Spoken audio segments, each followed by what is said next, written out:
БШК 1 саатта мен мандатым алып қойған. Егер маған бийлик, байлык маанилүү болсо, мен азыр Садыр Жапаров жанында кошуматтан отурмакмын. Садыр байке, тигини камаңыз, муну камаңыз деп коюп. Бирок тилекке каршы чыныгы Садыр Жапаровдун келечеги үчүн, Кумтөр үчүн, мамлекеттин, элдин, жердин келечеги үчүн жүргөндөр момунту кармалып атат. Өзүңүздөр деле аналитика жасабайсыңарбы?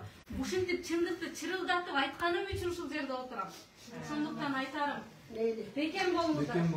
Камак менен коркутат эле, камак деле коркунучтуу эмес экен. Ошол бир эле бир комнатанын ичинде жатат келсиң, күндө мына эл журт сиздер багып атасыздар, күндө тамак аш киргизип атасыздар, мына толуп чыгып атабыз. Эмне камагы деле бул өлүм эмес экен. Ушунчалык эле баягы биз мамлекетке зыян келтирип атсак, ал парваны ак үйдүн астында даргасып койгула дедим. Өзүңөр ушинтип эле дайыма жазып жүрөсүңөр. Өлүмдөн корксок, камактан корксок чындыкты айтпайт элек. Чындык бирөө, ал элге гана таандык. Ушуну унутпайлы. Азаматсың кызым. Өмүр берсин сага. Садыр Жапаров эртең башыңызга сизге мүшкүл иш түшкөндө мына мен чуркайм. Азыр сизди жарга түртүп аткандар жаныңызда жүрүшөт.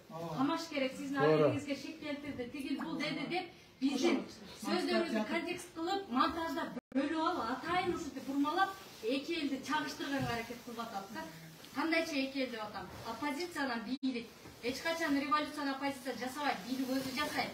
Оппозициядан коркпой эле койсун.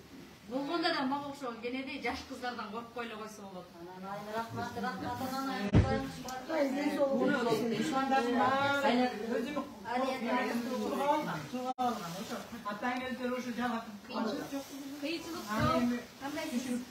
Менин атамдын экинчи жубайы, мен эне дейм бул эжектен. Ошол энем менен ушул апам каза болуп калганда мага эне ордуна эне болуп ушинтип жүрөт.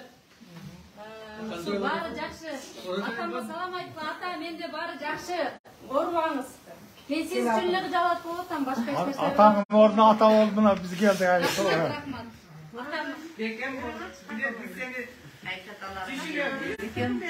Бекем бол, бул нерсени бар убакыт орузай.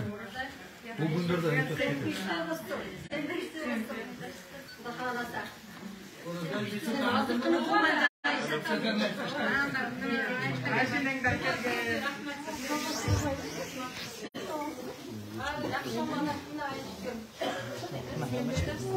Kimler kalsın? Yaşta boşalt verip koyacağımızda Jakınları kalalım. Jakınları. Aman giyin başkaları dikkat üstüne. Jakınları kalınızda. Jakınları kalana çeper koysanızda Efir alıp verem. İçine kaçıp koyuyorsun. Efir şimdi alıp verip durayım.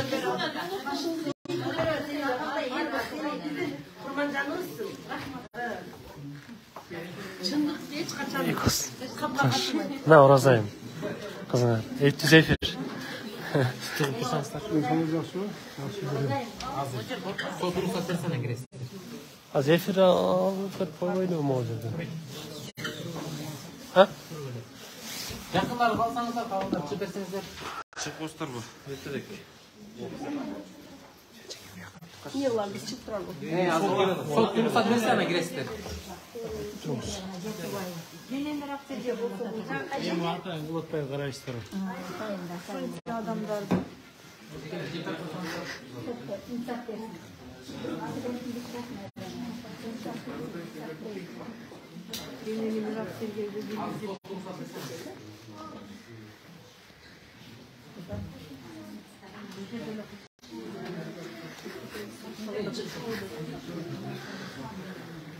Hazırında şu orazayım armatan.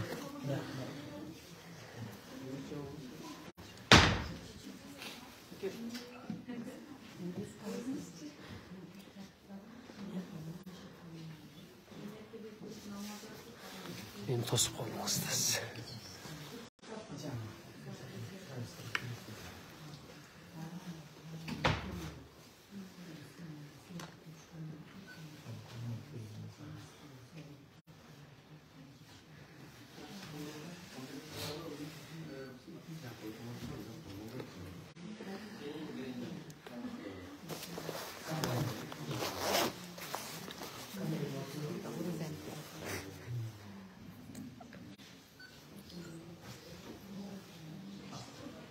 Туугандар эфирде бөлүшпөйбү? Назира эфирде бөлүшкүлө.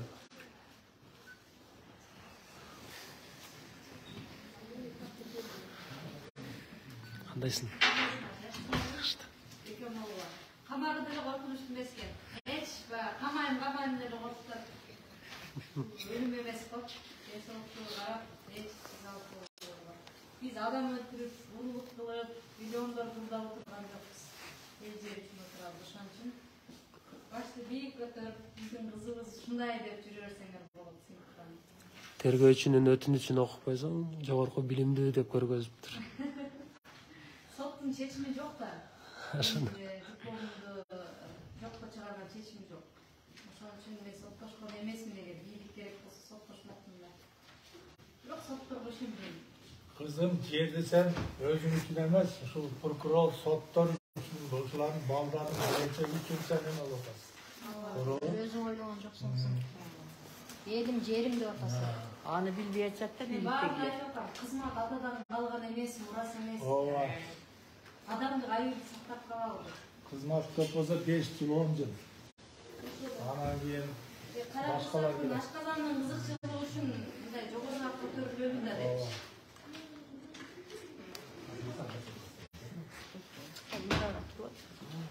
чындык баарынан күчтүү.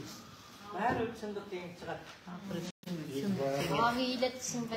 Система экен да бизде. Прокурорлорго эмне тапшырма келсе ошону аткарат экен. Tılalı aytабыз, almaydan. Бул системаны жок кылыш керек, караш керек. Мындан улуу сот бар, ал Кудайдын соту. Ооба. Ova, Ошону ойлобой атат да көпчүлүк. Эгерде бул дүйнө төрүктүү болсо, анда адамдар өлмөйт болчу.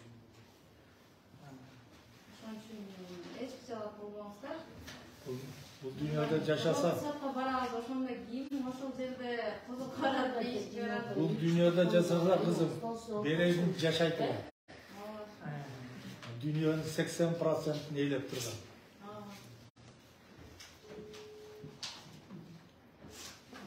Hazırkılarında köp olsa 5 yıl. Коом караңада. Өзүңдүн пикириңди айтсаң, кылмышкерсиң дегенде түшүнүк кабыл алышат.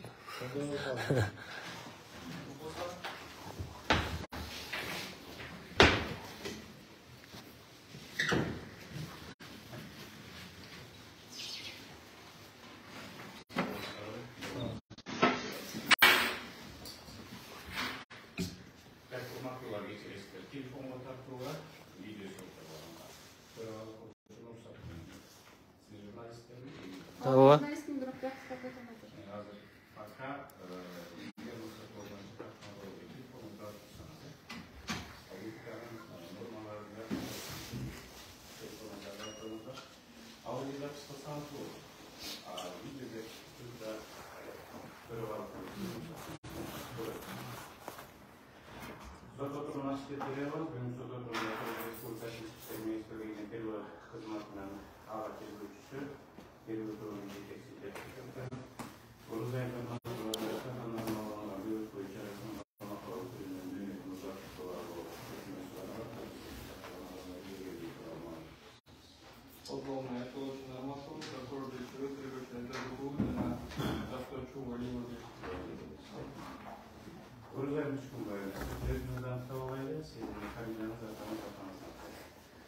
Норматива Розалин Бешкенбаевна.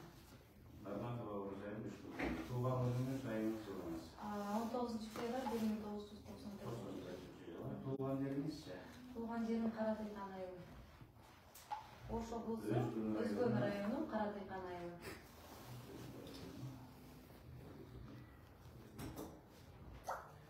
Бул тумуштарыбыз Кыргыз Республикасынын жаранысы, да? Ооба. Элимиңиз кандай? Жогорку.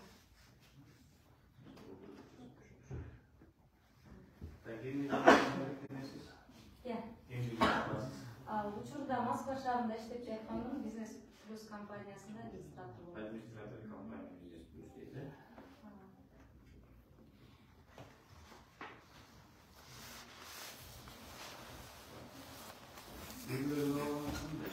Никем жок.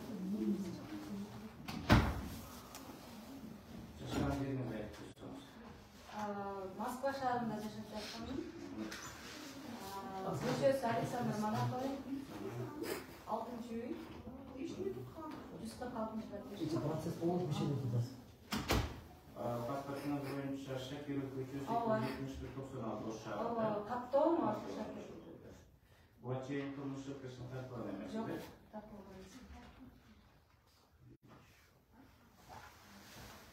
Так, Мурзаев Ушкон районунун өзү боюнча суроолор жокпу? Суроолор жок болсо, Орузай мен сиздин укуктарыңызды түшүндүрүп алайын. Сиз тергөө тобунун соттун кароосуна келген жана келген документтерди менен таанышууга, алардан көчүрмө алууларды жазып алууга, суроолор болсо берүүгө, суроолор болуп калса жооп берүүгө, өзүнүн мээнетинде жеткилигинде сүйлөөгө, эгерде сот өндүрүшүнөн кийин түшүнбөсөңүз тилмештин кызматынан пайдаланууга, ошондой эле жактоочунун кызматынан пайдалансаңыз болот. Сот курамына өтүнүч жазуу менен байырбаланын чечилишин талап кылууга, сот курамына ишенгичтүүлүк жарыялоого, ошондой эле каалаган жыйынтыгы боюнча кабыл алынган сот актысы менен макул болсоңуз, мыйзамдагы тартипти жана милдетти жогорку мансаптуу инстанциядан берсеңиз болот. Бул түшүнүктүүбү? Түшүнүктүү, мага тетиги ошол эмени берип коесуздарбы? Не? Кагазды Жапековдун ходатайствосын. Бериш керек болчу буга чейин. Өтүнмөсүн жанагы биктирген. Ооба, өтүнүч. Барбы мотивөчү? Сизге берген кечээ өтүнүч. О, бияка жактоочумузга берген кечээ.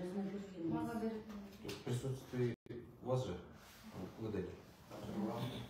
Присутствие у вас же выдали, Жапиков. Мен өзүмө бериш керек белем. Сиздин жактоочуңузга берди, ошо Сизде көчүрмөсү барбы жанында жок? Эми азыр жанында жок көчүрмөсү, бирок чыгарып беришет. Жактоочусуна берилген, сиз болсо укук боюнча Орузай норматынын өзүнө да беришиңиз керек.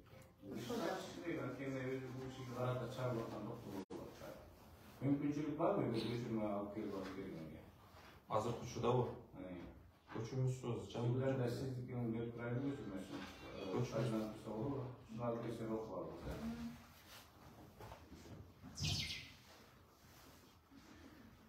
Укуктарыңыз түшүнүктүү болду.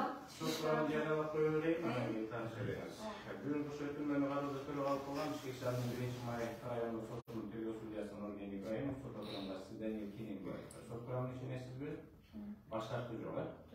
Анда урматтуу сот отурумга катышуучулар бул өтүнмөнү караганга чейин кандайдыр бир өтүнүчтөр болобу? Сизге ошо өтүнүч катары болуп калышы, ошо көчүрмөсүн берип коюңуз деп. Сизге берилди, э? Азыр жактоочум деп өзүмдүкүн берди да. Дагы беребиз. Урматтуу сот, менде өтүнүч бар. Кыргыз Республикасынын жазык процесстик кодексинин 266 статьясынын 1-бөлүмүнүн талабына ылайык өткөн чарасы тергөө соту тарабынан тергөөчүнүн өтүнүчү менен ачык соттук отурумда айыпкердин, тергөөчүнүн, прокурордун, адвокаттын катышуусунда өткөрүлөт деп айтылган. Ушул 266-бөлүмүнүн 1-бөлүмүнүн талабына ылайык бүгүнкү Нагматова Орузай Ушконбаеванын өткөн чарасын мөөнөтүн узартуу жөнүндөгү соттук отурумду ачык өткөрүүнү суранам жана массалык маалымат каражаттарынын өкүлдөрүнө видео, аудио, фото съемкаларды жүргүзгөнгө соттук отурумдун жүрүшүн уруксат берүүнү өтүнөм, аларды сот залына киргизүүнү өтүнөм. Так, өтүнүч түшүп калды, Орузай Нурмат. Колдойсузбу жактошуңузду? Колдойм. Ачык өткөрүп бериңизби? Ачык эле. Эч кандай жабык түрүндө бере турат. Эч кимден өтүнүч түшкөн жок, жабык өткөрүү боюнча ошол түзүлөт. Анан массалык маалымат каражаттарын өкүлдөрүн киргизүүгө, аларга аудио, видео жүргүзүүгө, аудиону биздин уруксатыбыз жолдо жүрөт. Аны жүргүзөсүңөр болот. Анан мен башында айткам, видео сөйлөтүү боюнча, ошол боюнча өтүнүчтөрдү колдойсуз. Ооба. Урматтуу прокурор, сиздин пикириңиз болот? Каршы болом. Каршы эмес. Урматтуу тергөөчү, каршылык жокпу? Каршылык жок. Бирок, урматтуу жактоочу, бул жерде азыр залда эки журналист окшойт менимче, өкмөндөр, экөө кибиттер. Булар журналисттер эмес. Мен жакын ол. Жакын тууганы. Сиз журналистсизби? Ооба. Кайсы массалык маалымат? Поликлиника. Мындан башка да өкүлдөр келишкен болчу акайын. Анда азыр сот отурумунун өтүп аткан залы тар, бир эки журналистти, бир операторду киргизип берели, каршы эмессизби? Ошол аркылуу эле чагылып биринен урматтуу жактоочу. Урматтуу жактоочу. Өзүңүз кылып атпайсызбы? Эки журналист, бир оператор.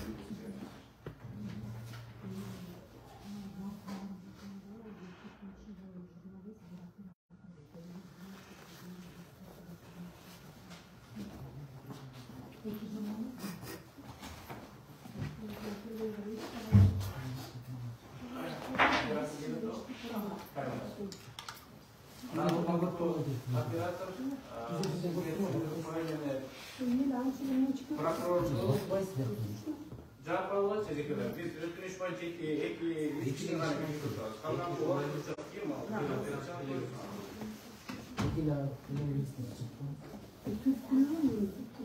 Эки журналист, бир оператор. Эжеке.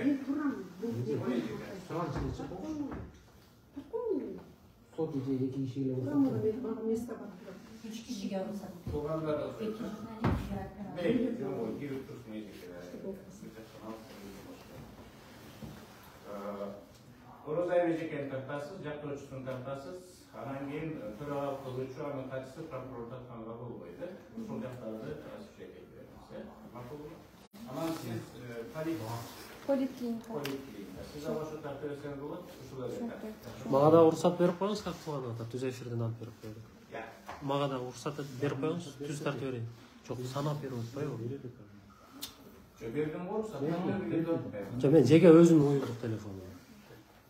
Бардыгы телефон чала болсо кандай? Тартып атат, WhatsApp аркылуу же башка проекттер аркылуу. Башка өтүнүш жокпу? Башка өтүнүш жок болсо биз тергөөчүсүн ээлик келиңиз. Соттун катышуучулары боюнча айта кетсем, Кыргыз Республиканын ийгилигин экстремизм жана мыйзамсыз миграцияга каршы күрөшүү кызматы тарабынан коомдук ишмерлер жана алардын тарапташтары белгисиз белгиленген бир күнү бүткүл республика аймагында чек ара маселелери боюнча митингге чыгуу үчүн адамдардын топторун уюштуруп жаткандыгы жана бийлик өкүлдөрү ал жерлерге барышканда атайлап агрессивдүү адамдардын тобу тарабынан чатак чыгарууга дайындалып жатышкандыгы тууралуу маалымат түшкөн. Бул уюштурулуп жаткан акциянын негизинде максатын жарандарга зомбулук көрсөтүлүшүндө мүнөттөрдү талкалап, өрттөр жок кылышына алып келген атуучу куралдар, жарылуучу заттарды колдонуп менен бийлик өкүлдөрүнүн куралдуу каршылык көрсөтүүгө алып келген массалык баш аламандыкты уюштуруу аркылуу өлкөнүн конституциялык түзүлүшүнө күч менен өзгөртүүнү көздөшкөн. Көрсөтүлгөн фактылардын боюнча кылмыш ишинин алгач ишчан тергөө амалдарын жүргүзүү учурунда коомдук ишмерликтин жана жарандардын турган адамдардын топтору аныкталган.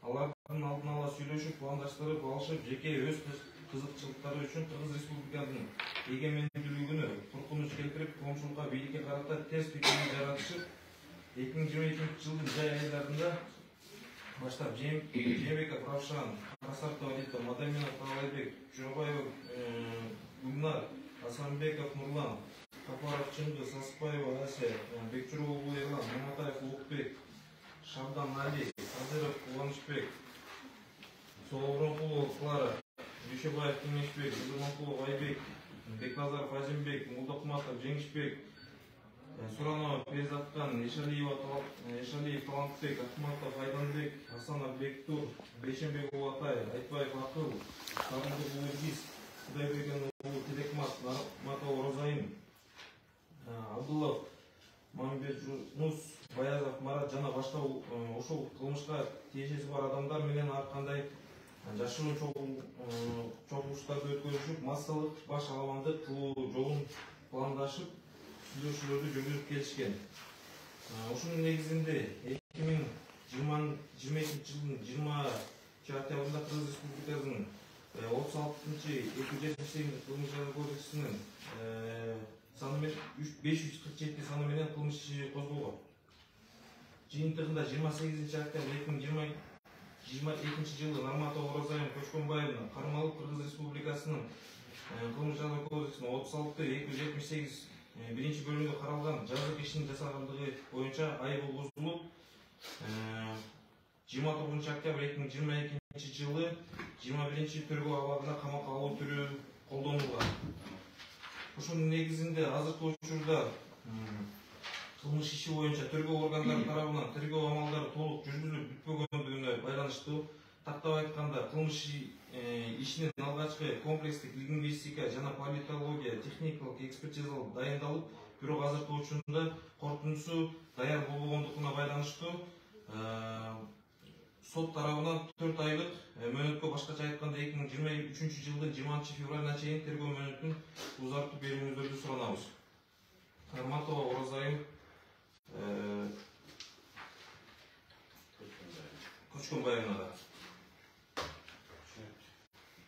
Ушул негиздер менен тергөө тобунун башчысы бөгөт бою чарасынын узартууну өтүнөт. Урматтуу прокурор, сиздин пикириңиз кандай болот? Тергөөчүнүн өтүнүшү болду. Тергөө тобунун жетекчисинин өтүнүшүнө көрсөтүлгөн негиздер менен. Урматтуу жактоочу, сиздин Менде суроо бар. Айтсаңыз, Нарматова камакка алынгандан бери кандай тергөө амалдары жүргүзүлдү? Азыркы учурда тергөө тобунун жетекчиси Жапеков Уланын Такташкек анткени ал тергөө тобунун Бүгүн сиз өтүнүш киргизип жатпайсызбы? Өтүнүштү сиз негизде. бирок Жапековдун токтомунун негизинде мен тергөө тобунун жетекчиси Жок, кандай болбосун, сиз тергөө тобунда барсыз да. Ушул иштин алкагында иш алып барып атасыз. Демек сиз иш боюнча баардыгын билишиңиз керек да, маалыматты, иш кандай жүрүп атат. Сиз деле толук кандуу Жапеков да эле тергөөчүсүз да. Жок. Тергөө тобунда барсызбы? Тергөө тобунда бардым. Бирок иштин алкагында билесиз да бардыгын мен билишим керек эмес. Мага берилген маселе боюнча, мага берилген иш боюнча мен аткарам. Бүгүн келдик. Бүгүн өтүнүштү сиз алып келип атасыз да, өтүнүштү сиз негиздешиңиз керек. Мен алып келип атам, бирок токтомду Жапеков жиберген. Жиберсе деле сиз андан ары иш менен толук кандуу таанышкандан кийин гана өтүнүштү соттун алдында кечиресиз. Суроо болду. Азыркы учурда Оразайым Нурматовдун катышуусу менен кандай тергөө амалы жүрдү деп сизден суроо атат. Так суроо, так жооп бериңиз. Кандай тергөө амалдар жүрдү? Аны тергөө тобунун жетекчисине сураш керек. Жок, маалыматыңыз жок, тергөө тобунун жетекчиси келген жок деп жатасыз. Ооба. Андан кийин негиздердин бир катары мурунку камак түрүндөгү бөгөт бою чарасын узартылган Нурматовага карата кылмыш иш боюнча тергөө органдары тарабынан тергөө амалдары толук жүргүзүлүп бүтпөгөндүгү деп атат. Бул негизде сиз негиздей алган жоксуз. Тергөө амалдары буга чейин эмне жүргүзүлгөнүн сотко айтып бере алган жоксуз. Экинчи негиз тактап айтканда кылмыш ишинин алкагында комплекстик лингвистикалык, политологиялык, техникалык экспертизалар дайындалган дейт. Эмне себептен ушул комплекстик лингвистикалык жана политологиялык, техникалык экспертизалар дайындалса, ошол экспертизаларды дайындоо жөнүндө токтомду бизди тааныштырган жоксуз. Нарматовада мен да тааныша элекмин. Бул өтүнүштүн эң негизги жүйөлөрүнүн бири экен да. Ошого жооп берип койсоңуз. Жанындагы тергөө тобунун жетекчисин Жапековдон тактайбыз. Сиз боюнча такыр маалымат жок болсо, өтүнүштүн негиздей албасаңыз тергөө судьясынын алдында бүгүнкү күндө эмне себептен атасыз? Тергөө купуясы бар, биринчиден. Иш алкагында бүт информацияны, маалыматтын баарын биз айта албайбыз. Жазык процессуалдык кодекси менен Кыргыз Республикасынын сиз таанышкансызбы? Таанышканмын.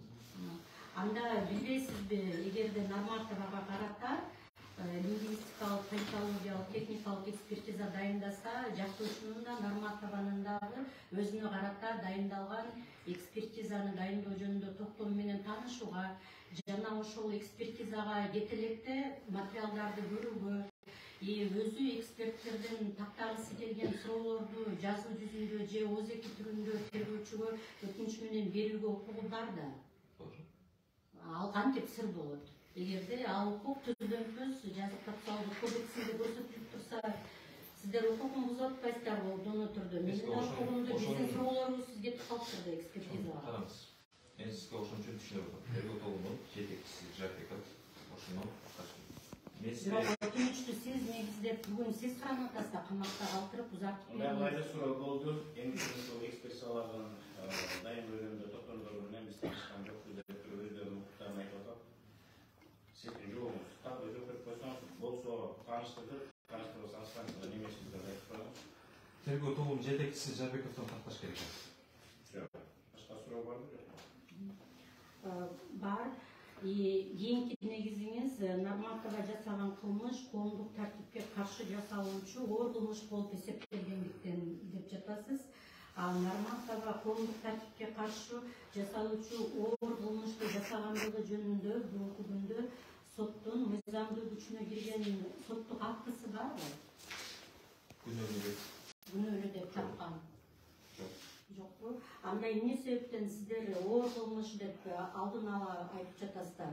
Азыр тергөө амалдары кылмышты жасадыбы же жасабадыбы аныкташ үчүн жүргүзүлүп жатат да. Аныкташ үчүн тергөө амалдарын өткөрүп жатасыздар, камакта алып отурасыздар. Эмне себептен бул негизде бүгүнкү өтүнүчтү ушул негизде дагы бир негизги жүйөлөрдөн катары келтирип атасыздар? Эгерде өкүм жок болсо. Бул биринчиден сиз оор кылмыштардын арасында ошол берүүнү карасаңыз, ошонун ичинде оор кылмыштардын арасына киргенине байланыштуу биз ошону келтирип атабыз. Бирок бүгүнкү күндө соттук акты жок да, демек тергөө амалдары жүрүп атат азыр бул учурда. Тергөө амалдары бүткөндөн кийин белгилүү болот. Мыйзам боюнча ушул тергөө амалда тергөөдө негизинен орай тергөөнүн жүрүшүндө өзгөрүлүшү мүмкүнбү? Өзгөргөн учурлар болобу? Өзгөртүүгө тергөө органдарынын укугу барбы? Мен аны айтып койгом. Оор кылмыш болуп кетиши да мүмкүнбү? Мисалы сиздерде далил көп болсо же жеңил кылмышка өтүп кетиши мүмкүнбү? Квалификациясы. Бул суроону Абдурайлар экен, бул тергөө тобунун тергөөчүсү экен, тергөө тобунун жетекчиси билет деп деле азыр жооп бербей калат да. Анан бул деген айыбын ушул статья менен олуштурушун айтып атат. Менимче предъявлено тяжкое обвинение деп. Бул суроо туура эле берилди деп ойлойм. Өзгөрүп кетеби, ордуна жеңилдеп алуу деген азыр. Жок, мен мисал катары келтирип атам да, себеби биздин жазык кодексинде, жазык процесстик кодексинде, конституцияда да көрсөтүлгөн соттун актысы күнөөлүү деп тапкан өкүмү мыйзамдуу күчүнө киргенде гана кандай кылмыш жасагандыгын айта алат да тергөө органдары. Бүгүнкү өтүнүч ушул жүйөлөр менен камакта калтырылсын деп келип атат. Тергөөчү бул өтүнүчтү берерден мурда дайынданып, тергөө тобунун жетекчисинен иштин өзү билбеген жагдайларды, фактыларды баарын билиш керек болчу.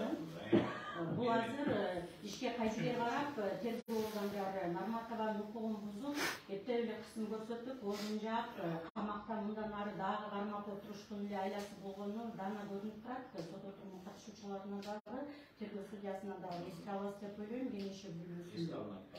Бул суроого таки жооп берип коюшун өтүнөт элем, себеби бул негиздердин бири. Өтүнүчтү негиздеп атат ушулар менен. Жок, ошол оор кылмышты жасоодо айыпталууда дегендей айтып атат. Оор кылмыш азыр тергөө органдары биз билебиз, аша чаап айып бугуза берет. Тергөөнүн ортосуна келгенде дагы бир нече өтө оор деп өзгөртүп коюшу мүмкүн, квалификациясын же жеңил кылмышка өзгөртүп коюшу мүмкүн. Азыр күнөөлүү же күнөөсүз экенин билбей туруп, өзүгө такталган жаранды дайша камакта калтырып атат да. Ошон үчүн суроолоруңузду бере берсиңиз. Андан кийин суракка алына турган акылдардын санынын көптүгүнөн камакта калыш керек деп атасыздар. Суракка кимдер алыныш керек Нарматованын иши боюнча? Нарматованын иши эмес, бuyakta өзүңүз билгендей көп Нарматовага карата сот окуп жүрөт. Сөзүңүз окуп кеттиңиз жаңы. Иши көп, саны көптүгүнө байланыштуу деп. Ошонун негизинде 26-27 кишиден сурап, бир күндө анын баарын бир жуманын ичинде бүтпөйт. Көптөгөн тергөө амалдары, сурактар жүргүзүлөт. Кайра толуктоо сурактар жүргүзүлөт. Беттештирүүлөр жүргүзүлөт. Ошонун негизинде. Бул суракка алына турган акылдардын саны көпчүлүк болсо, көптөгөн сурактар жана беттештирүүлөр жүргүзүш керек болсо, ага кандай тиешеси бар Нарматованын? Эмне себептен Нарматова камакта отуруш керек ошол акылдардын санынын көптүгүнөн? iş atlarında. Нарматованын полномочиясы барбы ошол көп убактууларды кандайдыр бир суракка алып тештирүү өткөргөнгө сиз отуруп алып. Жазык процесстик кодексинде ушундай негиз барбы? Өрөк чарасын узартуу жөнүндө, камакта калтыруу жөнүндө. Çok azırkı учурда сиздин ошо берген вопросуңуз кандай болду? Siz негизге сурап атасыздар, нарматова камакта калыш керек деп перечислять этип баратасыз. И ошол перечислениянын бирөөсүндө суракка алына тургандар көптүгүнө байланыштуу бул камакта калыш керек деп атасыз. Ал эмне себептен суракка алына тургандар көп болсо эле Нарматова камакта калыш керек дагы 2 айга. Анткени ошол эле 96 беренеде 97 беренеде көрсөтүлгөн оор кылмыш боюнча качып кетет, келбей коет тергөө амалдарына деген ошонун негизинде. Хорошо, анда 96-97 айтып атасыз, оор кылмыш боюнча качып кетет деп. Буга чейин Нарматова качып жүрдү беле? Иш боюнча азыр ишке киришет жок дейм. Жок, ал түздөн-түз тиешеси бар да, сиз айтып атпайсызбы? Жоогуңуз болду, оор кылмышка тиешелүү болгон үчүн качып кетет деп. Анда кур сөз эмес, сиз билесиз да, жазык процесстик кодекстин нормасы боюнча сөзсүз түрдө тергөө судьясы ушул сот отурумунда аныкталган фактыларга гана көңүл бөлүш керек. Сиз азыр тергөө судьясына айттыңыз, бул оор кылмыш болот, суракка алуучулар көп, качып кетет. Демек, факты болуш керек да. Буга чейин качып кеткенге кандай аракет жасады, өзүнүн ГТСин өзгөрттүбү, пластикалык операция жасаттыбы, же иностранный валюталарды чогултуп, чет өлкөгө чыгууга камындыбы, же чет өлкөгө чыгып бараткан жеринен кармап калдыңыздарбы? Маалымат жок болсо, кантип анда айтып жатасыз азыр тергөө судьясына, ал ар бир сөзүңүз протоколго жазылып атат да. Бул качып кетиши мүмкүн деп атасыздар. Негизде бериңиз өзүңүз келтирилген. Сиз айткан боюнча сиздин сөзүңүзгө оор кылмыш болгон үчүн камакта отурат деп айттым. Сиз айтып атасыз, полномочиясы бар деп атасыз. Аларды суракка алганга полномочиясы жок болгон үчүн отурат да азыр. Жок, жазык процесстик кодексинде норма жок да, иш боюнча адамдар көп болсо камакка алыныш керек, камакта дальше отурулуш керек деген. А жок болсо бул кантип негиз болуп келатат? Анда бул негиз мыйзамсызбы? Мыйзамдуу. Кайсы нормада көрсөтүлгөн статьясын, пункттарын айтып коесузбу? Жок, айта албайм азыр. Себеби жок да. Хорошо. Негизи Оразай Нарматованы кармап, Москва шаарына чейин барып, алып келгенге эмне негиз болду? Сиздер ага чейин алып келбей туруп, сырттан камакка алуу түрүндө бөгөткө чарасын тандабай туруп, бир жолу болсо да Нарматованы чалып чакырдыңыздарбы? Такташ керек. Билбейсиз. Сиз материалдар менен тааныштыңызбы? Бүгүн өтүнүштү сотко берерден мурда мен мыйзамдуу өтүнүш киргизип атамбы, негиздүү же жок деп. Анда материалда бар бекен Оразай Нарматованы чакырган почтовый уведомление, телефонограмма, чалуулар жөнүндө, же социалдык тармактар аркылуу Оразай Нарматовага СМС аркылуу байланышуу, кайра эле ошол социалдык тармактар аркылуу чалуулардын жыйынтыктары, оперативдик кызматкерлердин рапорттары, биз бардык жашаган жеринде жок экен, качып кетиптир деген иштин материалында бүгүн барбы тергөө судьясында? Анысын айтып алдым мен. Сиз материал боюнча сурадыңыз, мен материал боюнча айттым. Жок, материал бүгүн тергөөгө берилет да. Негиздейсиз да. Сиз таанышпай туруп, кантип азыр камакта калыптыр деп өтүнүп атасыз соттон. Сиз өзүңүз билбесеңиз, бүгүнкү өтүнүчүңүз мыйзамдуу, негиздүү экен деген далил келтире албасаңыз. Адамдын тагдыры сизге оюнчукпу. Тем более кичинекей кыздын. Токтомго келтирилген боюнча биз алып келдик.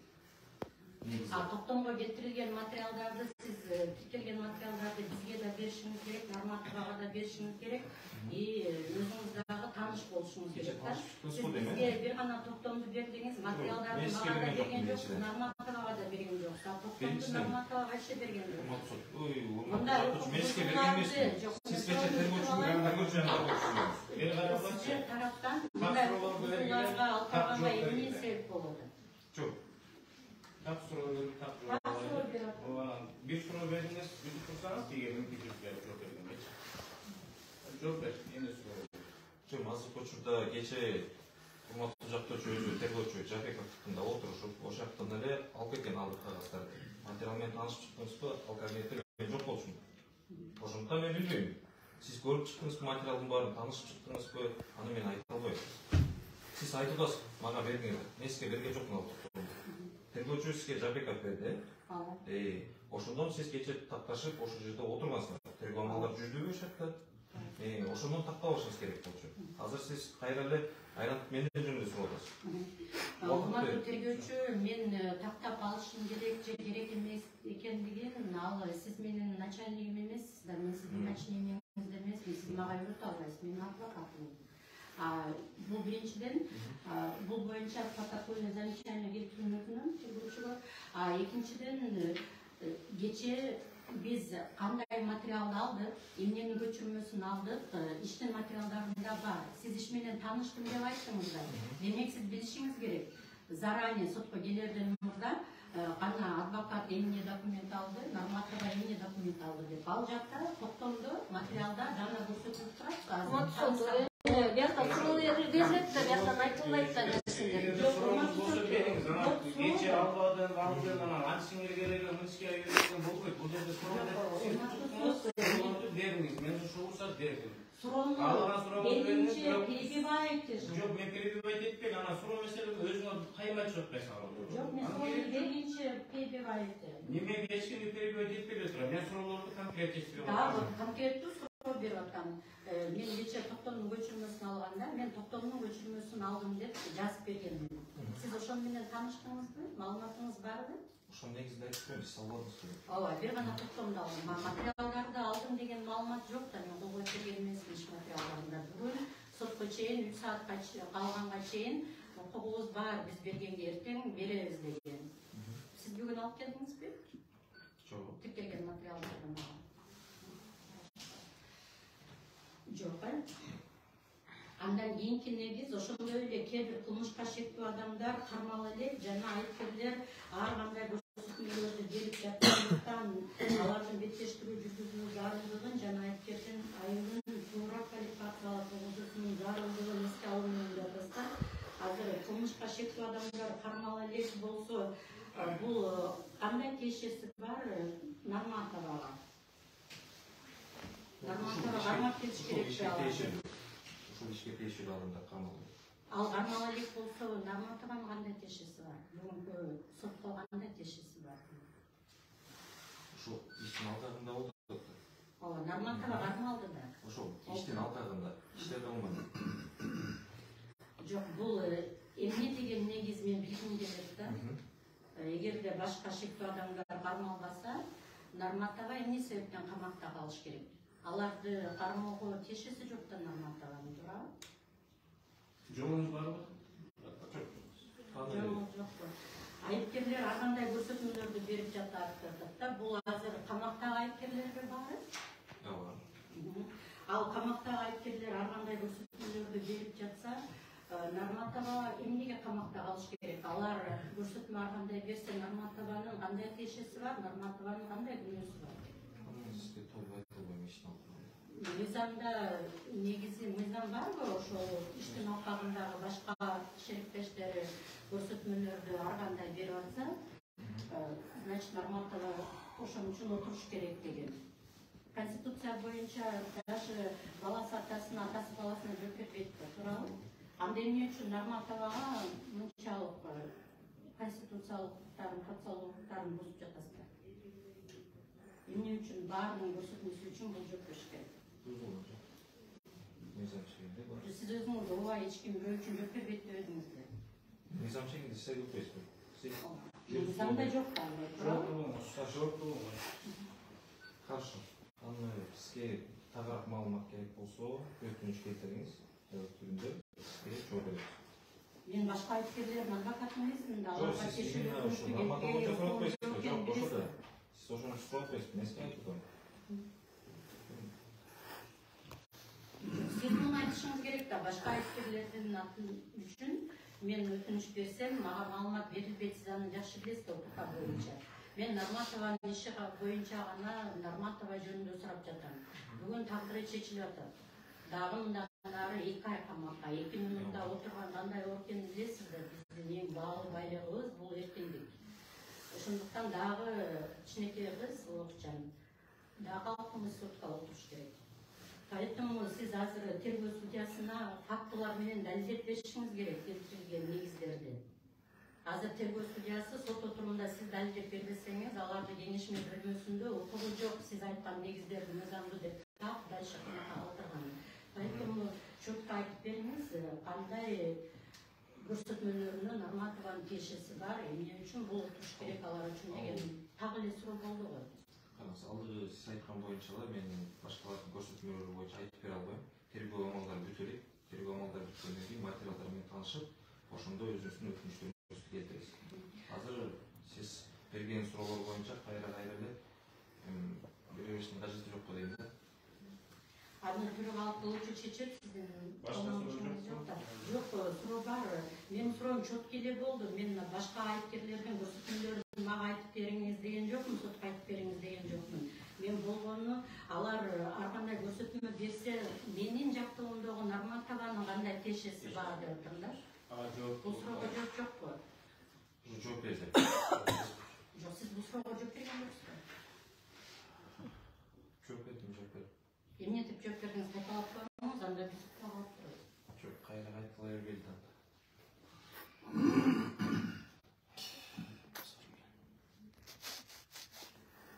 Хорошо, жооп демекке. Ар кандай көрсөтмөлөрдү берип жаткандыктан алар менен беттештирүү жүргүзүү зарылдыгынан жана айыпкердин айыбын туура квалификациялап угузуусунун зарылдыгын эске алуу менен жатасызда. Азыр бүгүнкү күндө алар менен беттештирүү жүргүзбөсөңүздөр, ошол камалгандан бери ага Нарматовага эмне үчүн камакта калыш керек? Дагы кандай тиешеси бар бул негиз боюнча? Негизи ЖПКда ушундай негиз каралганбы? ЖПКда 4 негиз каралганда. Бул суроо болгон да. Жок, бул азыр башка тарап.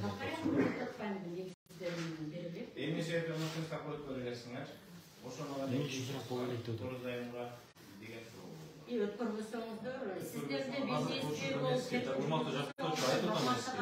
жок, суроосаңыз Нарматова эмне камакта отуруш керек?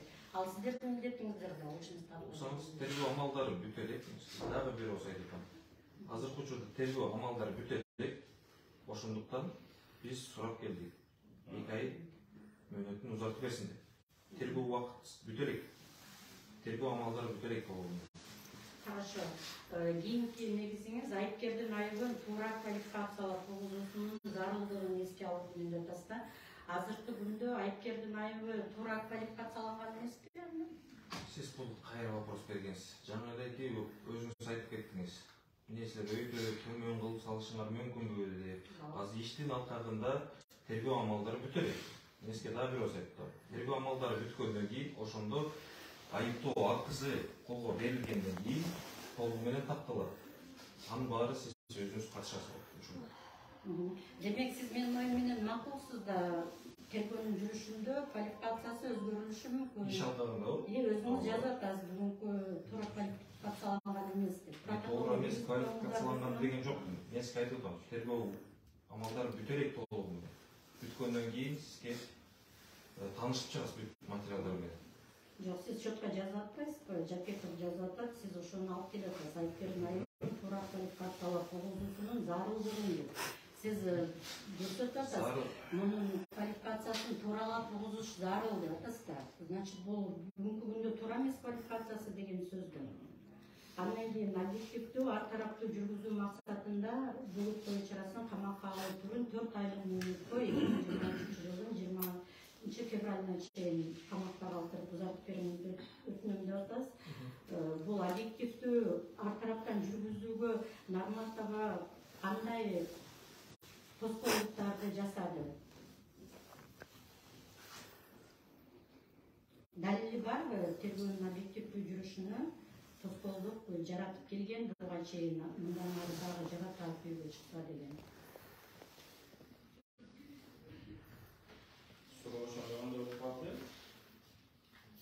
Тергөөнүн объективдүү ар тараптуу жүрүшүнө тергөөчүнү Нарматова кандай тоскоолдуктарды буга чейин жараткан жана кандай тоскоолдуктарды жаратышы мүмкүн далилдерин келтирип жаратышы мүмкүндүгү анысы мен билбейм. Азыркы учурда тергөө амалдары жүрүп жатат. Азыркы учурда камакта сурап берет болсо. Эки айда узарып берсин деп. Демек жаратышы мүмкүндүгүн билбейм. Ал жагын билбейм. Буга чейин объективдүү жүрүшүнө тоскоолдук жаратты беле камалганга чейин? Ал жагында билбейм. Урматтуу сот, биз тергөөчүгө аркылык жарыялаганы мажбур болуп атабыз. Себеби суроолордун жарымынан көбүнө тергөөчү эч кандай жооп бере алган жок. Иштин материалдары менен таанышпаптыр. Нарматованын укугун бузуп, бүгүнкү токтом менен дагы көчүрмөсүн берген жок. Андан сырткары жактоочуга жана Нарматованын өзүнө дагы токтомдун негизделген материалдардын көчүрмөсүн берген жок. Соттук отурумда улам мага көрсөтмө берет, указание берет, өзүмдү жагат, мен даже адвокаттык өзүмдүн милдетимди аткарганга соттук заседанияда даже тоскоолдук жаратып атат. Мындай тергөөчү объективдүү тарап болуп сот отурумуна катыша албайт деп ойлойм. Толугу менен бул тергөөчүгө ишенбейм. Ошондуктан тергөөчүгө аркылык жарыялайм. Анда Жакеков билсе иштин материалдарын, негиздерин, суроолорго Жакеков жооп бере алса, өзү келип жооп берсин, өзү негиздесин өтүнүштү. Себеби бул тергөөчү эч бир маалыматы жок экен иш боюнча. Ошол себептер менен тергөөчүгө бул ишке катышуудан четтетүүнү өтүнөсүз. Бүгүнкү сот отурумунан. Азыркы сот отурумунан аркылык жарыялап атасыз. Суроолорду берип туруңуз. Жок, суроолорум толтура, жооп бербей жатпайбы, билбейм. Негизде башынан камалганда элементарный эмне себептен камакка алынган, чакырганбы, чакырган эмеспи? Түшүнүктүү болду. Урматтуу Орозайым Тошконбаевна, жактоочунун тарабынан тергөөчүнү азыркы сот отурумунан четтетүү тууралуу сунуш келип атса, сиздин пикириңиз кандай болот? Урматтуу прокурор, сиздин пикириңизчи? Урматтуу сот, мен каршымын. Себеби жактоочу айтып атат, мен Нарматова жана мен жактоочу материалдын тааныш эмесмин. Ошо соттун отурум башында жактоочу жана Нарматова өзү айтыш керек болчу. Урматтуу сот, бизге убакыт берилген, материалдар менен тааныш керек. Бирок тараптардан андай айтылган жок, себепсиз. Негизи бияктан дагы тергөөчү айтып атпайбы, мындай указание, мен сот отурумда бизде күйөөлөр деле бар, туугандар бар. Бир кандай кысым деле көргөзгөн жокмун. Бияктан жактоочунун адвокаты полемикага түшүп атат деп эсептейм. Ошон үчүн жактоочунун адвокаты негизсиз. Анан бияктан тергөөчү айтпайбы да тергөө амалдары жүрүп жатат. Биякта айткандай да тайна следствие деген бар, урматтуу сот. Ошон үчүн негизсиз деп айтам. Сиздин өтүнүчүңүз кандай сиздин пикириңиз кандай болот? Жактоочуну сизди бул иштен четтетүү боюнча. На ваше усмотрение. Менин карамагым башка бул именно ушул өтүнүч боюнча суроолор жокпу? Өтүнүч боюнча кошумча бар эле. Кошумча айттыңыз го, мен кошумча. Сиз эми өтүнүч четтетүү жарыяладыңыз, чечип атабыз. Пикирлер жокпу?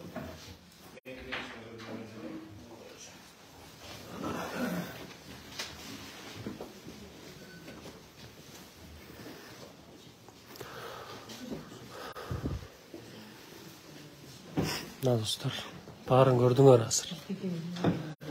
15 суроо берди, тергөөчү бирөөнө дагы жооп бере алган жок.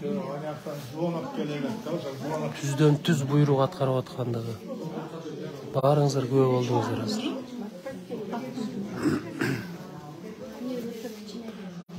Бир дагы суроого жооп бере алган жок тергөөчү. Сот бул Орозайым Нарматова күнөөлүү дагы эмес, кылмышкер дагы эмес. Бүт далилдеди азыр. Мындан ашык дагы кандай. Ар сот отурум ушундай эле болот. Жооп бере албай тергөөчүлөр буйрук аткарат. Мыйзамды карабайт, адамдын укугун тебелейт. Аз кайра келет да тергөөчү. Сиз мен эфирге тартканга мүмкүнчүлүк бербей атасыздар да, же сиздер тартып бериңиздер. Тураны, биз чыгып туралы ой.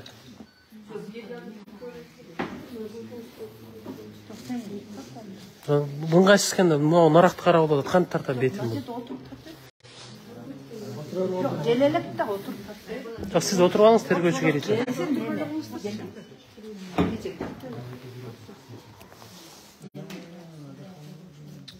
Кайра жаман көрөсүңүз, мыяк чагылдырып беришибиз керек да биз эже. Булар эртең аманалар тартат, материалды бербей коет булар эч кимге. Булар журналисттер. Бербе десе, биз өзүбүздүк. Ошого тартып коеюн деп атам, башынан аягына чейин үзбөй.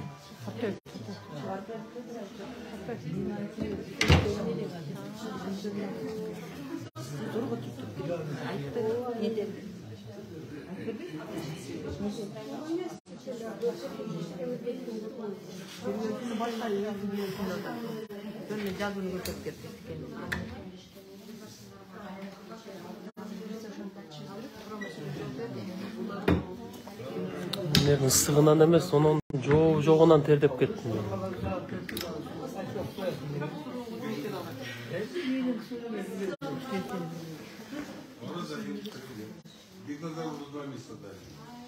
Телевизор смотрю сейчас.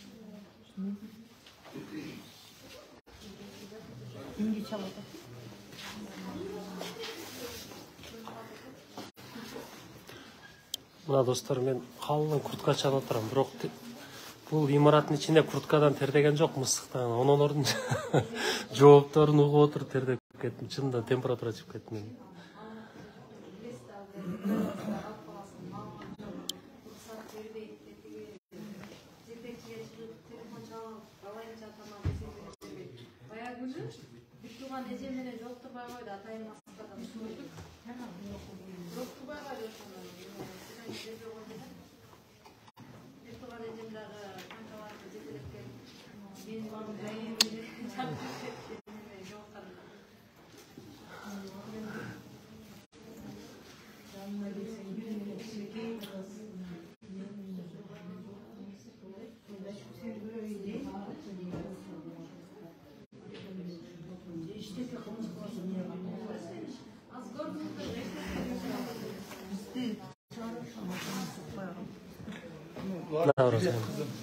Üstüsüne жақсы не var. Ошанты тапшырып өтүп жазып келишти да. Мындай болот. Башың аман болсын. Төртүнчү класс бүтсөндө мен так жооп беришим мүмкүн. Мында айы бар, мында айы жок. Мына азыр билип билбей жазгандар өзүңүздөр түз эфирди көрүп отурасыздар. Ошодан бери иш кылыштымы? Билбейм деп атышат. Түз эфирдегилер көрүп отурасыздар. Сот процесси башталгандан бери тергөөчү бир дагы суроосуна жооп бере алган жок.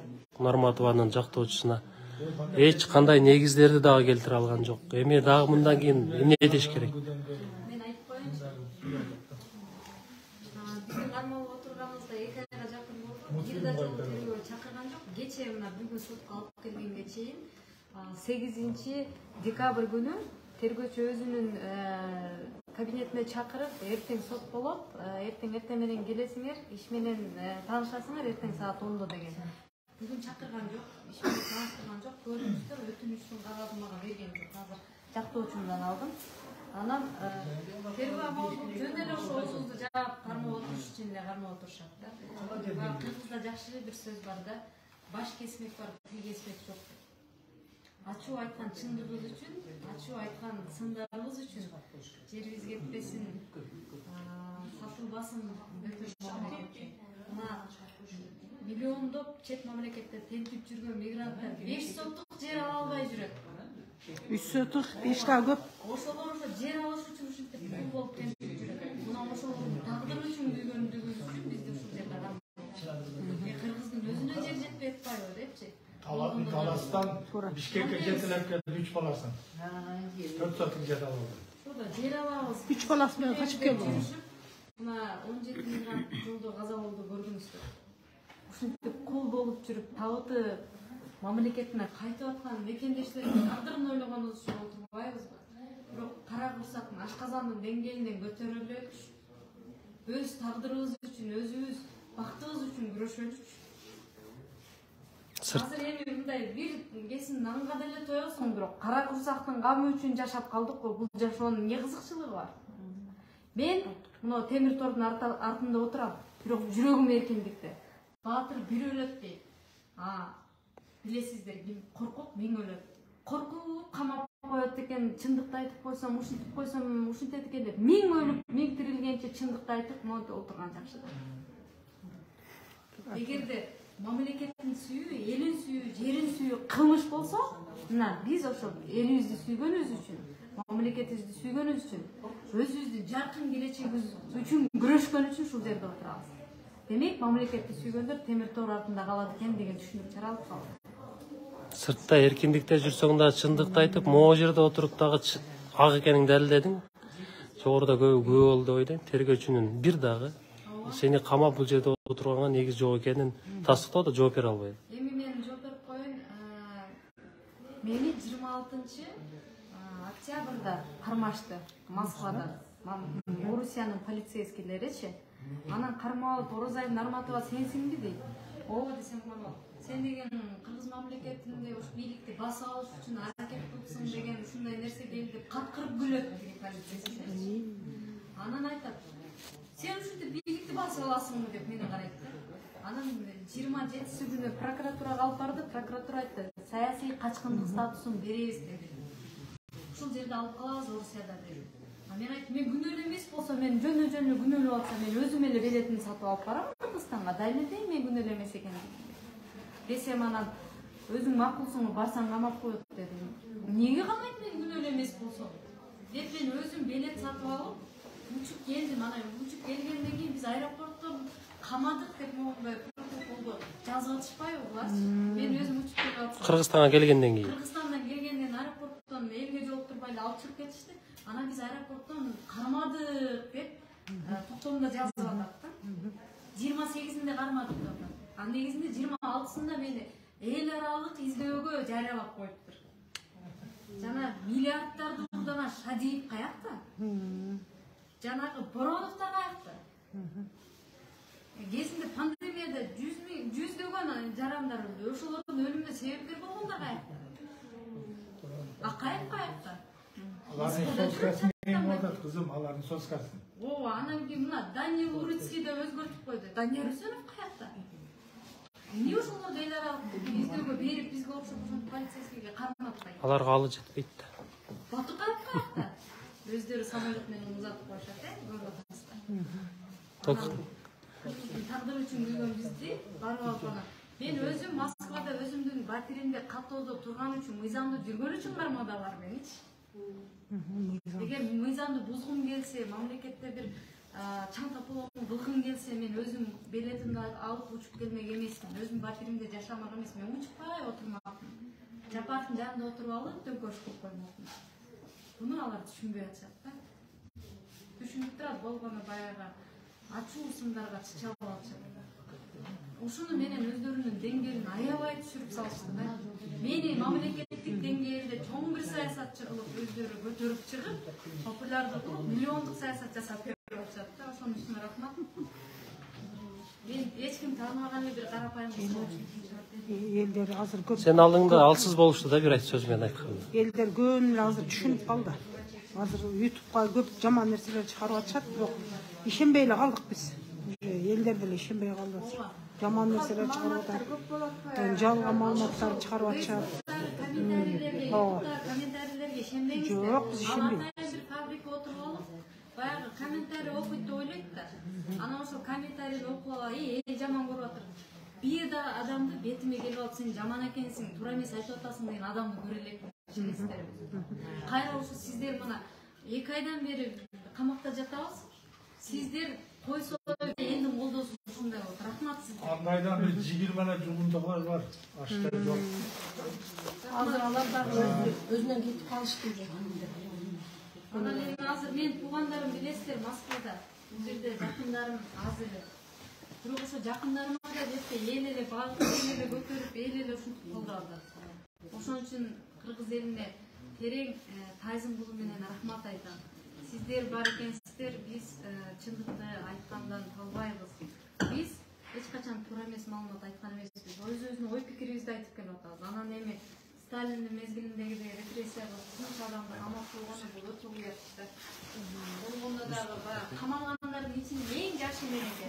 Азамат кызым, жок дегенде салмагың 100 килограмм болуп калбайбы? Бойлуу болуп. Адамдын чоңунан коркпой, кичинесинен корк деген сөз бар. Сен кичине турган болот да, салмагы бар экен. Чүкөдөй кыздар сенен коркуп кетишкен турбайбы кызым? Зато билими бар. Билимсиздерди коркуп аткан маал азыр билимдүүлөрдөн. Депутат кылып деле кайра алып коюшту го. Астыңкы кийинки буундардан эмесинде боласың сен. Алкышында. Сендей кыз бололу деп бардык аракет кылып, жакшы окуп башташат. Кыздын бардыгы эң оразайым болот атыш. Колдосо болмокта. Сендейлерден пайдаланса болду. Бирок сен дагы көгөрүп тактыр патканчылык кылыштың. Эме кылбай өздөштүрбөй койдуң да балам. Кичине патканчылык кылып, жасап келгенде 1 жыл жаша өзүңө Ондай айтмак. болбойт да. эме кылып койгонуңда балким заман. Жүрөгү таптаза кыз экен да. Жүрөгүн кичине кирдетип койгондо, арактан жүрөгү таза адам анда. Жүрөгү таза экен. Кудайым буйрса келечектин алдыңкы жол башчысы көсөмү болуп, кыздарга, балдарга үлгү болуп жолдошот. Кудайым буйрса. Сиз качандан бери жатасыз? Мен жайында келген болчумун. Кетейин деп аттам мен мына январдан. Мен дагы табылмай, десолум бияка келип алып кайта кесел болуп калды.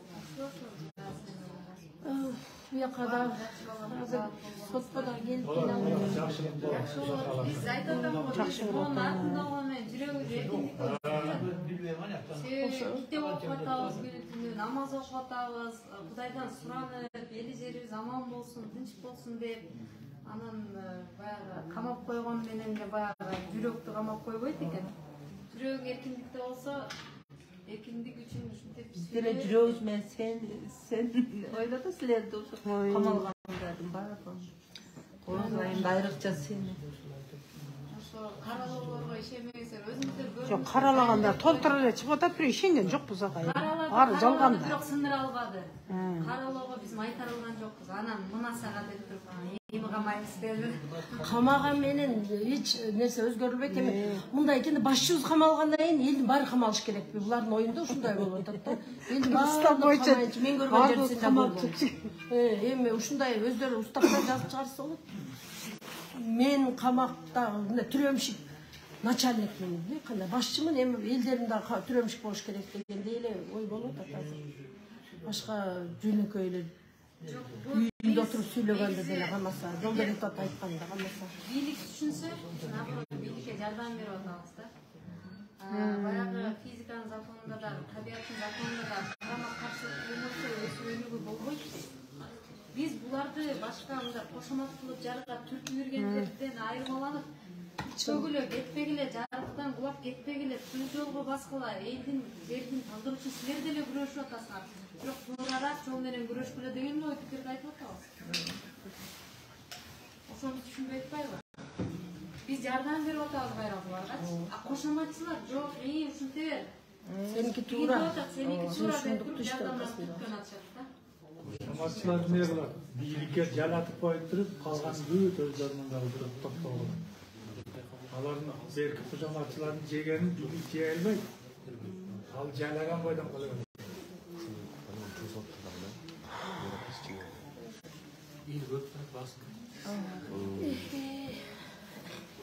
Азамат кызым. Асия эжең менен көрүшүп атасыңбы?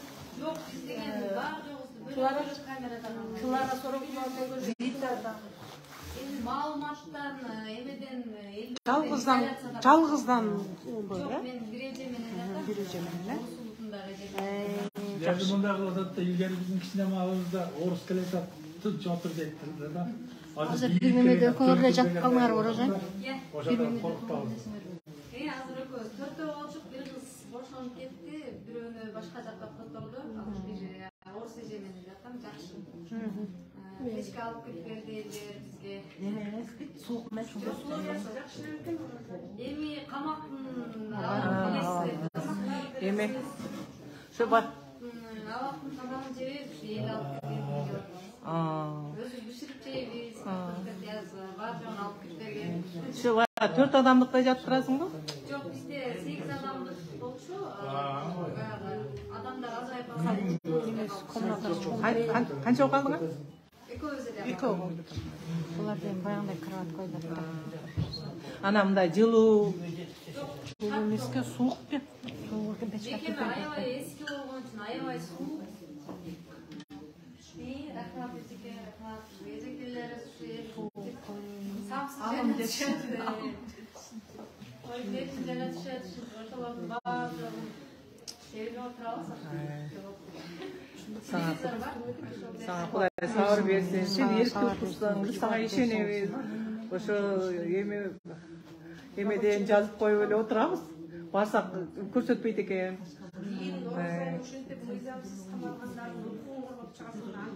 Эмес маалыматтарды комментарий менен эзип отабыз. Көрдүм мен деле ойлоп калдым. Кудай таала ушинтип бизге сыноо берип атат.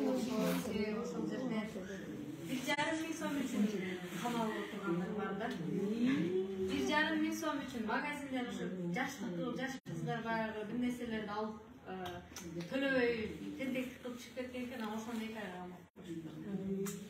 Анан ошолор отурат, анан элестетиңиздер, миллиарддап жуулданандар качып чыгат, Нью-Йоркто чатардай көрүп жүрөбүз. 1,5 миң сом.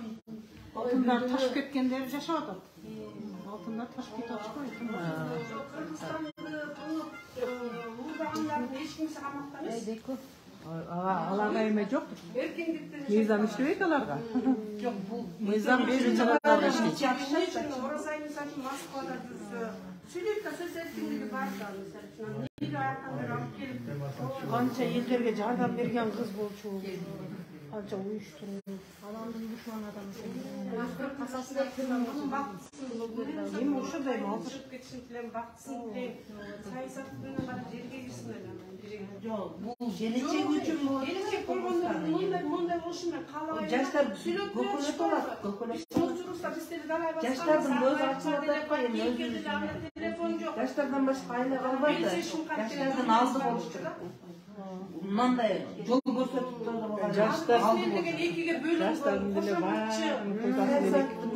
жамандаса ошону жамандап кете берет, мисалы үчүн Эжеке, чындык деген жок. Муну сиз шайтан. Турманжандатка энеңиз өзүнүн баласын нарга салтканда да башын ийип кеткен да. Мына күчтөп койгонбу, алып кетип коебу сени?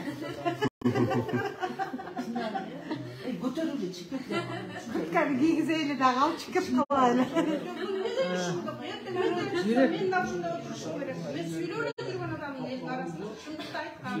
Эми телефон колдонбойт. Китеп битеп андай мындай. Китеп окуй бер. Телефон эмне кыласың? Телефон бүтүн бузук кылат. Жок, китепти Кудай сактасын, бүгүн чыгып каласың. Кудай кааласа. Бүгүн чыгып каласың. Китепте эң чындык бар. Китеп оку. Чыккандан кийин керек оку. Мына азыр отурууга кал, сен мына тергөөчү эмне эчтекенин билбей. Тентиреп турат. Бул жерде чыгып аркайсын айтып. Ушундагы деп болгон мыйзам. Мындайга коюп алган. Үндөрүн жок эме. Саткандар бар жөнөтөт да. Чыкты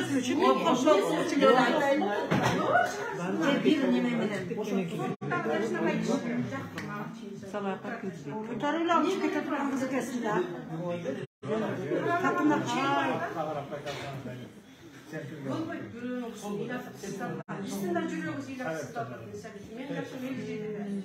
Emeni akıl etmiş dağın emesini bugün gelip жатабы? Dünya çaşaqa bölünüş. Men uşaqa dördüm men o üçün tanımıyorum. Men jana aydan bekine aydan bekine olsa var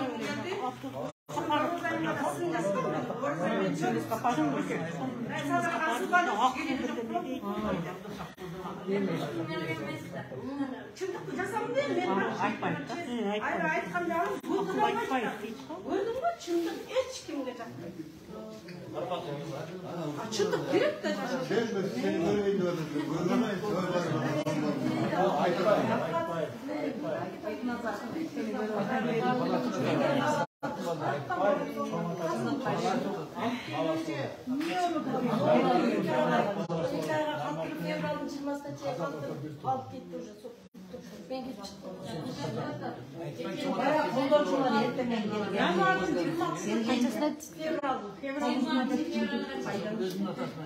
Kimde?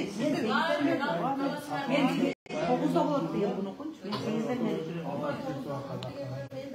Ay bu revolüsyon kim жасаса da niye жасаған? Бізге керегі жоқ қой жазып revolüsyon. Revolüsyon hiç kim жасаған? Yaşlar жасаған, yaşlarda жасаған. Niye жасаған? Söyleyiniz. Söz erkenliği var. Revolüsyon hiç kim жасаған? Adliyenin ne olurdu? Açık etse o şonda şunu kadar. Revolüsyonun kılıçtı. Hazır ne kamalganlar altı çıkıyor. Niye? Artı жақсы болады da. Gönlü bolu öyle revolüsyon çıkıyor. Yok hazır revolüsyon direkt çok bol oldu. Akıllarga gelgile dese bolmay atпайбы. Булар бийликти жакшы көрүп атат, булар бийликти жакшы көрүп атат. Элдин келечегин ойлогон киши жок бизде. Ол садыр жөнү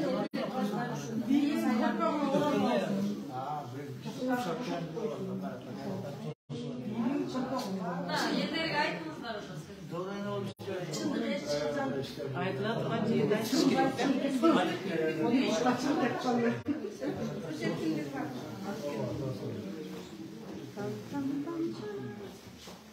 Sen qaysi kanal?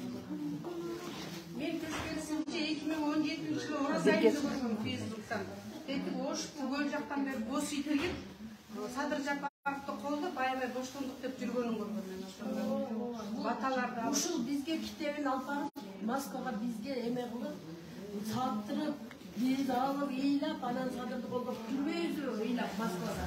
Үй, ушуну камап койгон атат. Кийин балдар камалып десе бир кылып коздоп ыйлайбыз. Ошолор азыр тескери окуп атышпайбы мынандай булар?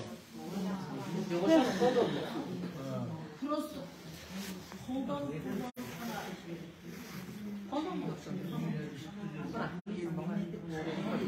Şu jagын жакшы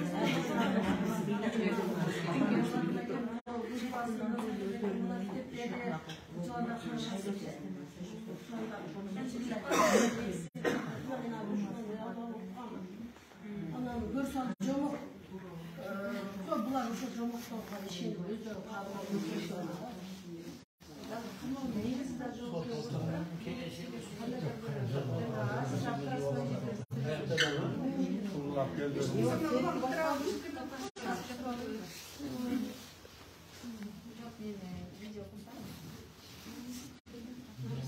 Эми азыр дагы неме болсо.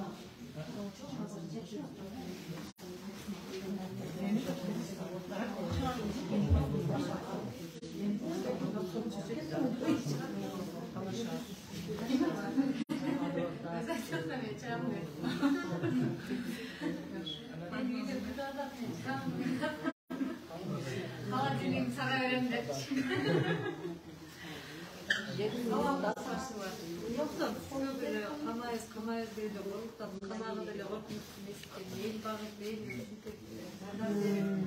el özü gömük көрсөтүп ушинтип көбүсүнө көтөрүп алып атат. Ошон үчүн мындай жүрөктө болгон нерселерди айтылат. Батыр бирөөлөр прокоп ийгилеп сүндөлүп тирилип анан кийин саналыштан өтүп келгенде айта албай өлүк катарында жатпайт. Чындыкты айтып, 200 жетпей калды. Эл азаматтарда кылычтын негизинде айзанын учунда өлгөнүндөн артык өлүм жок.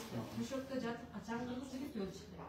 Ошон үчүн мындай ой пикирлерди айтылат. Анан колбого бирок мен жанагы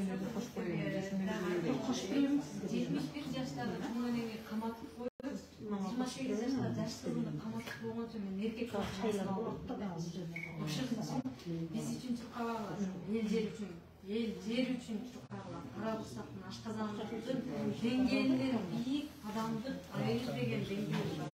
Жарандык милдет бар. Өлкөнү мамлекетти сүйүш керек. Андан башка кызыктуу жашоо жок. Тасага түшүп эле чакап берип жүргөндөн эмне пайда тапкан?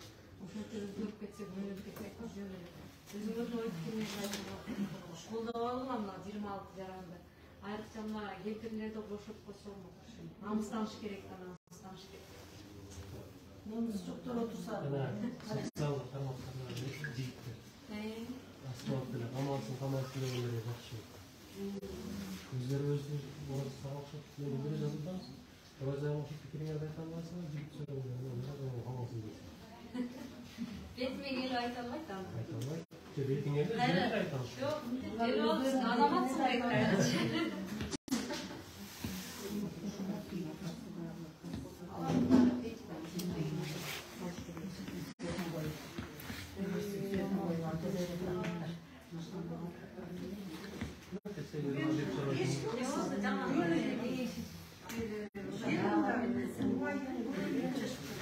Mına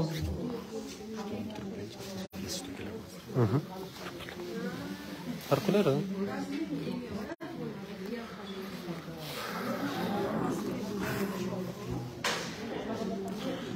Şunday dostlar.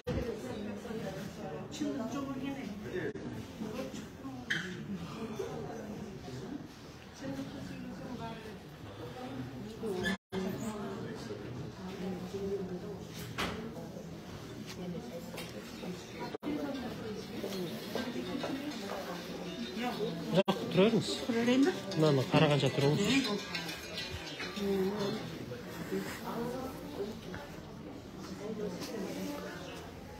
Şunday. Burada kütüp turadi. Adam ko'p.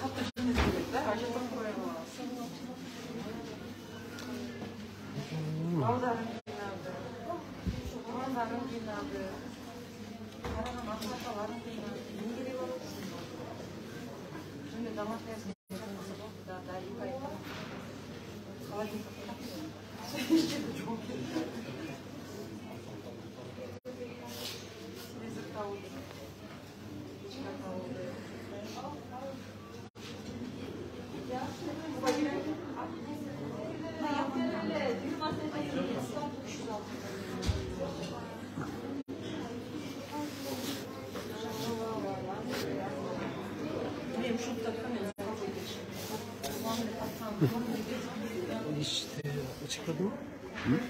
Çıkıp start ettiğim göre bundan başlamam ekan. Buna prokurorun janında işte turadi mı? Direkt bu gibi? Evet turadi. Çocuk oturup tartib tur.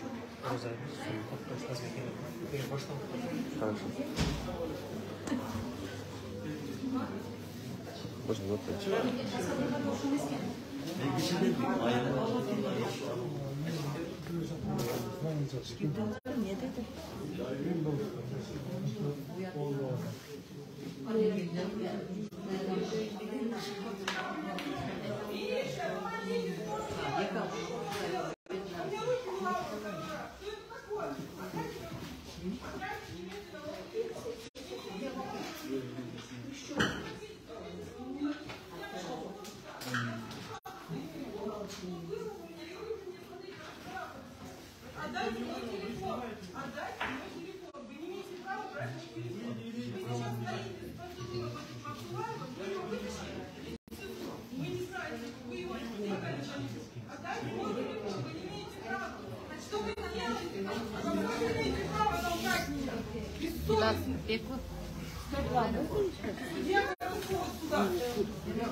Посмотрю я.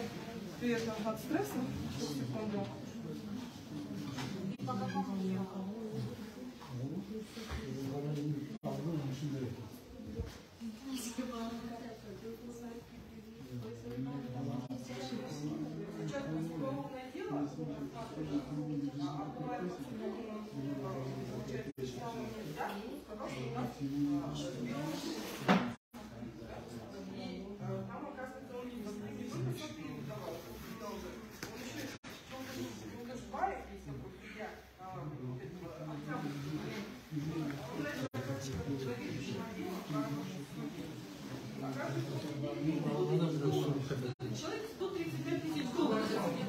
А он вырвал у меня телефон, что я потому что сняла их вместе. Я это буду обязательно опубликовывать, что он сейчас Абдулаев открыл его в сторону, пришел сюда и отдельно ему говорит. Да, Колбаев Алмаз Тургуналиевич.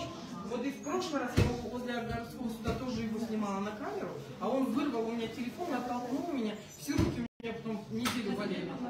Да, он сейчас вернул мне телефон. Да, конечно. Сейчас процесс. Уголовное дело. Меня зовут Казакбаева Дертын. Я гражданин Киргизской республики. У нас административное дело находилось в производстве Верховного суда. Первая инстанция вынесла. Вообще речь идет о нашем родном доме, в котором я родилась, моя мама родилась. Наша семья больше 100 лет живет в этом доме. Такой беспредел, что так себя ведут. И мы обратили в суд еще в 2014 году. В 2019 году суд вынес решение за нас, чтобы наш дом зарегистрировать. А вообще наш дом находится в центре города, на Туголокну до Киевска, на пересечении. И вот уже суд идет, он нам не разрешит просто. Не разрешит просто сейчас продолжить. Я сейчас уже не могу говорить, я благодарна вашей помощи, всех общественных. Я обязательно обращусь в судебную милицию по поводу того, что сейчас произошло. Да, конечно. Чтобы не было. А вот да.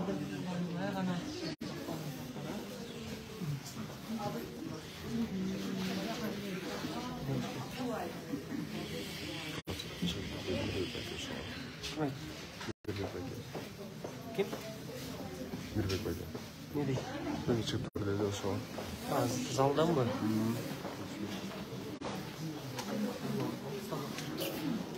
Alsan alır. Şuradan ünde dal. Tamam.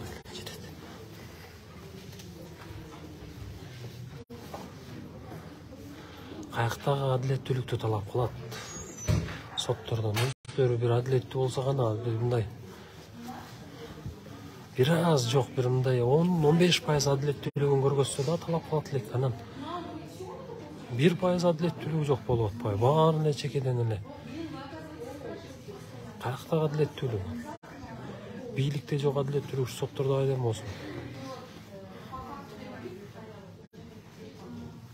Чындыгында ошондой. Эгер бийлик калыс болсо, адилеттүү болсо, баардык өлкөдө адилеттүү болот. Соту дагы, башкасы дагы. Эң төбөдөгүлөр өздөрү адилетсиз, мыйзамсыз, түшүнүк менен кетип атса, андан кийинкилер деле ошолорго карап кете берет да. Мына азыр Оразай Нарматова боюнча тергөөчү бир дагы 2 айга камакка калтыруусун суранып келиптир. Бирок ошонун негиздерин түшүндүрүп бере албайт. Жөнөкөй дагы түшүндүрүп бере албайт. Ошол өтүнүч келтирилиптир, 2 айга камакта калсын, тергөө иштери бүтө элек деп. Ошол өтүнүчүн кагазга жазылган, ошону дагы түшүндүрө албайт. Анан кантип бул адилеттүүлүк дейбиз биз? Же мындай ишеним менен туруп, жок да адилеттүүлүк, жок, каякта адилеттүүлүк. Бекке каршы ошондой. Бүт буйрук аткаргычтар эмне буйрук келсе ошону аткарат, эч нерсеге карабай.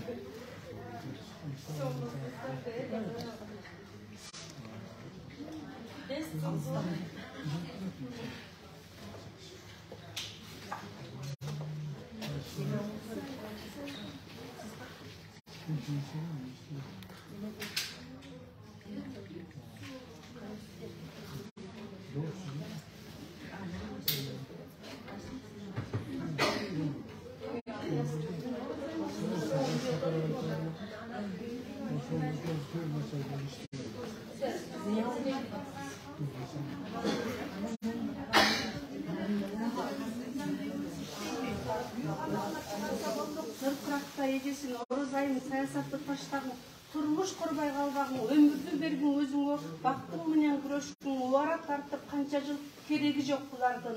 Өзіңді ем аяғың, дуа қылып жатамын, чын жүректен аядым, жаратқандан боштоомдугуңду сурадым. Сени да сынға жазғамын, қалыстық менен қарадым, Құдайымдан бақтыңды сұрадым. Рахмат.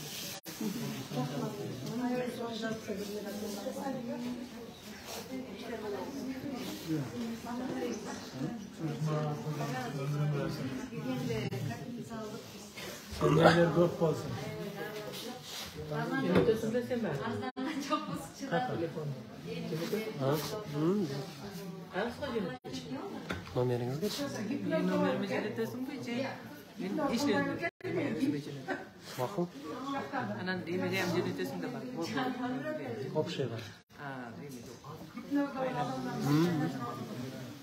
Сот барып қолынан жібіп алып. İşlerine getirip dokunuşum üzerinden sotlamadım. Хорошо. Koluna бар çapılı. Қолынан жібіп алып, менен arkasından жапылап, ашып қойғаннан телефонды açıp etіп. Ол телефонды 7-8 jurnalist tartып, kantoğunda мен tartып. Не телефонды кетişti. Жүрішті бейт қой. Telefon, bizim telefon. Hemen telefonda farklı kart oldu.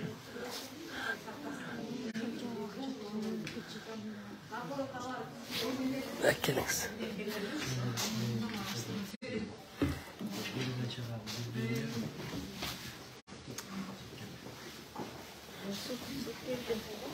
Çok geldi, çok doğru.